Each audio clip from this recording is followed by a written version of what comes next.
Hello once again YouTube, Chris the Nightbringer here bringing you some World Painter action. You may or may not have seen the Realms of Saeldor trailer. I highly suggest you go take a look at that if you have, because this correlates to my map making abilities, and I wanted to share a map making experience with you from the World Painter stages all the way to the in-game builds that I will be doing.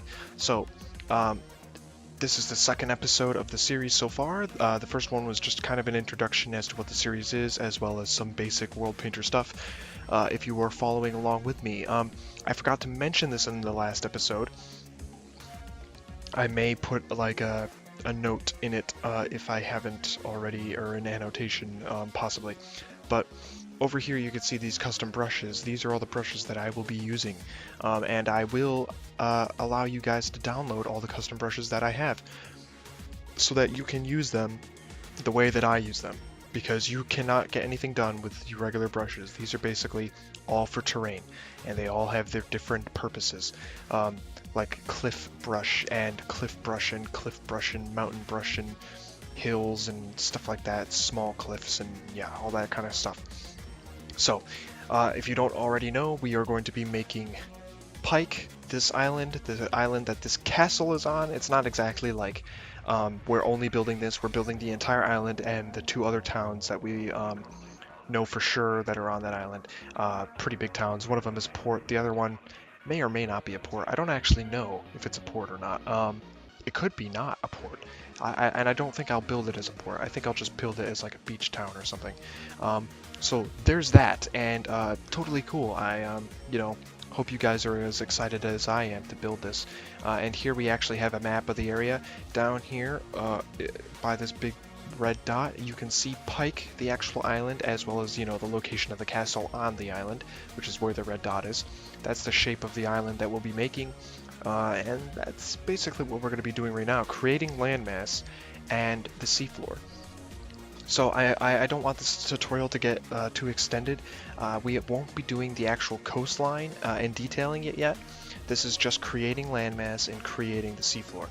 So what we want to do first is we want to get the noise brush. And what we're going to do for the ocean floor is we're going to come in here, and you should be able to see this because I have the contour lines checked. These contours show up at every 10 blocks or so. Well, exactly 10 blocks, every 10 blocks. So if oh my good fucking lord, I accidentally had the void brush on. I am so sorry.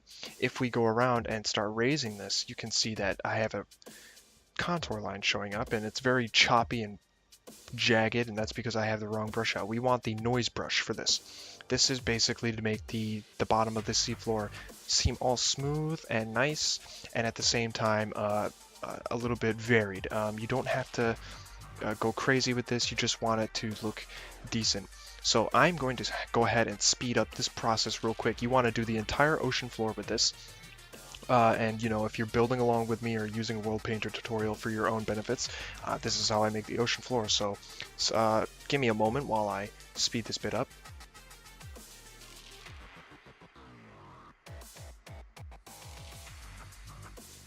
Now, I forgot to mention, actually, I am using this brush on 100%, and that's just to make it go as fast as humanly possible. Like I said, you don't have to pay a lot of attention to the bottom of the ocean. For the most part, this is kind of how it looks like when Minecraft generates the ocean biome. You don't have to make it go up too high, you don't have to make it go too low, and yes, you can lower it if you want. To see this? This is all lowered, whereas this over here, this hill is higher, this hill is lower. It might be a little bit hard for you to see when we start making the terrain come above the water. You'll be able to see it a little bit faster or better.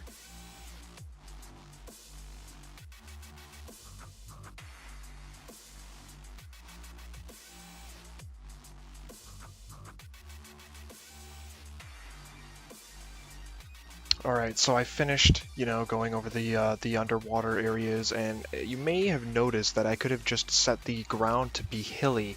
The only reason I didn't do that is because World Painter kind of generates its hills predictably. There's a lot of times where I've generated hills with World Painter, and there's just straight lines that go on for like 100 or 200 blocks. So I'd rather just use the noise brush and do it myself real quick. It's nothing big, it's nothing special, and that's basically all it is. So now I'm going to be outlining the shape of the landscape. We don't have to use anything insanely crazy right now. Basically, I just want to raise terrain so that it slopes up pretty nicely until it breaks the surface of the water. And if you remember, the water underneath is actually, or the land underneath is actually dirt. I'm going to undo that. And what I actually really want to do is get this so that I have a depth of about 10. I'm going to take the flattened area brush. I'm going to zoom in a little bit just so I can get the correct block. All of these different contours are different heights. Go increments in, a block, and of course the contour lines are at 10 blocks each. And I want to go to a depth that's about 12 or so blocks. I got 13 here. So now that I have this, I clicked once and it starts to flatten this entire area out. I'm using the sine circle. You can use any of the other three or the other two that are here. I do not suggest using the plateau circle or anything else, but do try using one of these three. I think I might use the spike one actually. Make the brush as big as you can without lagging yourself out to death. And you're going to make the area where the coast raises up to meet the surface of the water. And you're just going to outline where you want this terrain to go. And if you want, you can fill in the terrain after you made an outline of the coast. The reason you'd want to do this is because this is an island and there is no sea shelf. This is not the edge of a continent. This is just an island. So it's got to come out of the ocean smoothly. You can, if you want, make it a little bit more steeper. And for this island, you actually might want to do that. But we might want some beaches on this island. And of course, there are places where we can just add cliffs and it'll drop right into the water. So, I mean, it's just a safe way of, getting the land up without making it too steep coming out of the water, which is a little bit unrealistic. Even on the edges of cliffs, there's still going to be, shallow-ish water around the edges. It doesn't have to always be a sudden drop off into like fucking 30 feet deep water, or 30-meter deep water.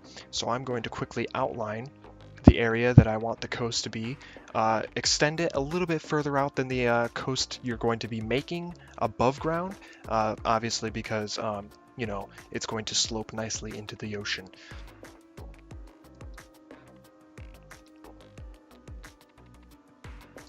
One thing before I continue, actually, is if you need to get an idea of how big the area that you're working with, if you want, you can turn on this little eye shape right here, and this is a person's view distance on far render settings, which is the maximum vanilla Minecraft goes to, and that's about how far my brush or this section of land goes out to. If you wanted to know how far a person could see standing in the center of my cursor, that dotted outline is how far they can see. So you can see this is a pretty big map. It's not too big, and it's not going to take long to cross it, but it's pretty decently sized.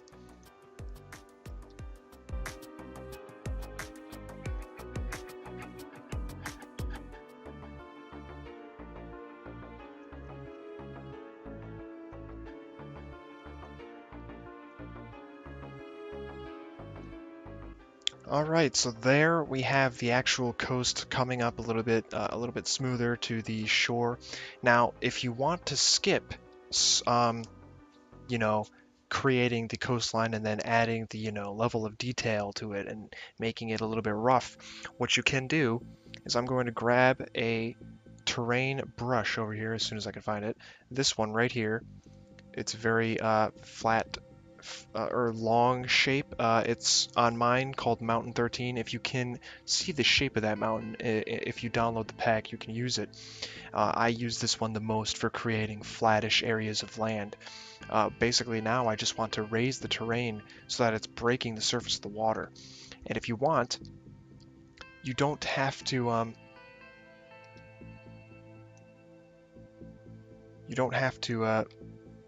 oh god, I lost my train of thought. You don't have to use the raise or lower land tool. You can use the flatten tool as well. The only issue with the flatten land tool is it will be a little bit steeper. If you look right here, This is a 10 block difference in height from going here to here. So you want to be careful with how you use this. That's actually not too bad, and I might just, keep that. But right now I want to bring the land out of the ocean so that we actually have the outline of this island set in stone, or dirt, so to speak. I'm also using this brush in order to give it a varied edge so that it's not just a smooth brush like this one would create, which is very ugly. We want varied landscape for this stuff. So when I bring this back out, I'm just going to raise the terrain. We can always lower it again in the future, and this will give it a nice, smooth, and sort of rough transition to the edge of the terrain under the water that we already used and already created.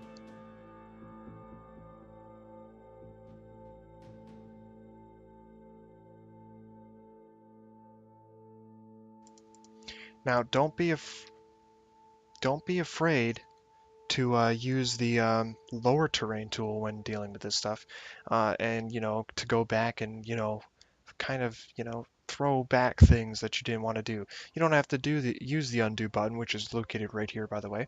You don't always have to do that. It doesn't actually need to be pushed every single time you make a mistake. You can actually just use the tool itself to make a different shape to your landscape. I here am altering how I want this how far out I want this ocean to come out, and it's throwing in some very strange shapes underwater, but that's totally okay.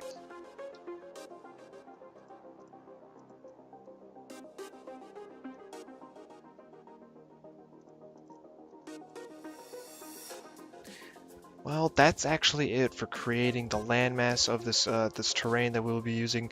Of course, it's still dirt, and we'll paint over that when we actually start paying attention to how the terrain is going to be shaped, and a lot of that's going to come next episode when we cover cliffs and hills and stuff like that.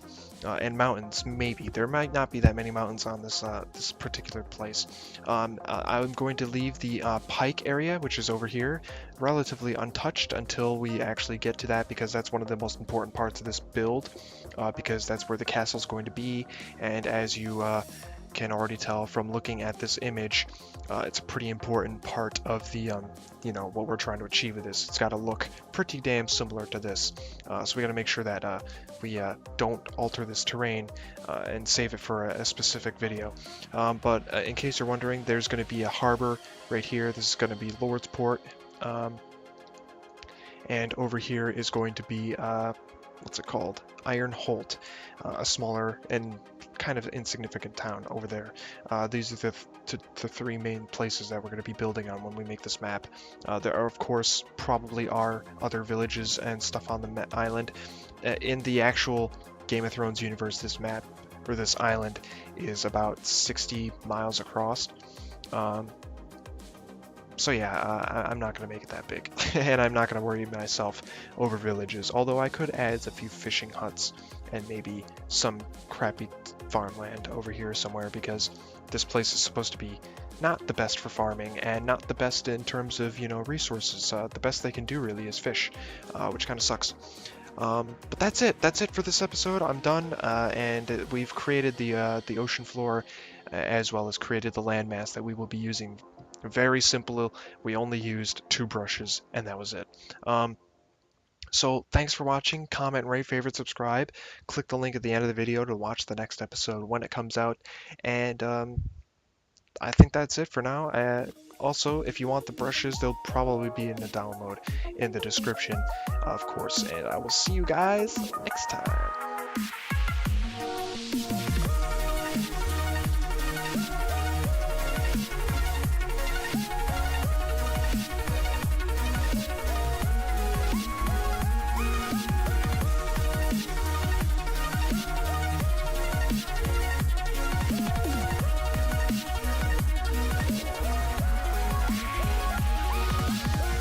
Will allow you guys to download all the custom brushes that I have so that you can use them the way that I use them, because you cannot get anything done with your regular brushes. These are basically all for terrain, and they all have their different purposes, like cliff brush and mountain brush and hills and stuff like that, small cliffs and yeah, all that kind of stuff. So if you don't already know, we are going to be making Pyke that I will be doing. So, this is the second episode of the series so far. The first one was just kind of an introduction as to what the series is, as well as some basic World Painter stuff. If you were following along with me, I forgot to mention this in the last episode.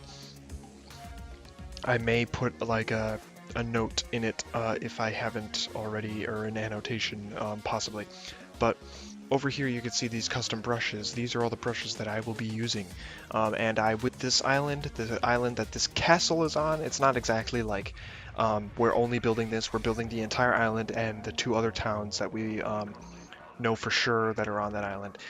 Pretty big towns. One of them is a port. The other one may or may not be a port. I don't actually know if it's a port or not. It could be not a port. And I don't think I'll build it as a port. I think I'll just build it as like a beach town or something. So there's that, and totally cool. I hope you guys are as excited as I am to build this. And here we actually have a map of the area. Down here, by this big red dot, you can see Pyke, the actual island, as well as, the location of the castle on the island, which is where the red dot is. That's the shape of the island that we'll be making. And that's basically what we're going to be doing right now, creating landmass and the seafloor. So I don't want this tutorial to get too extended. We won't be doing the actual coastline.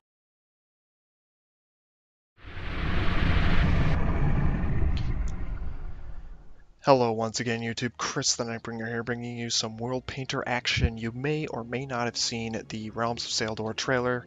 I highly suggest you go take a look at that if you have, because this correlates to my map making abilities, and I wanted to share a map making experience with you from the World Painter stages all the way to the in-game build.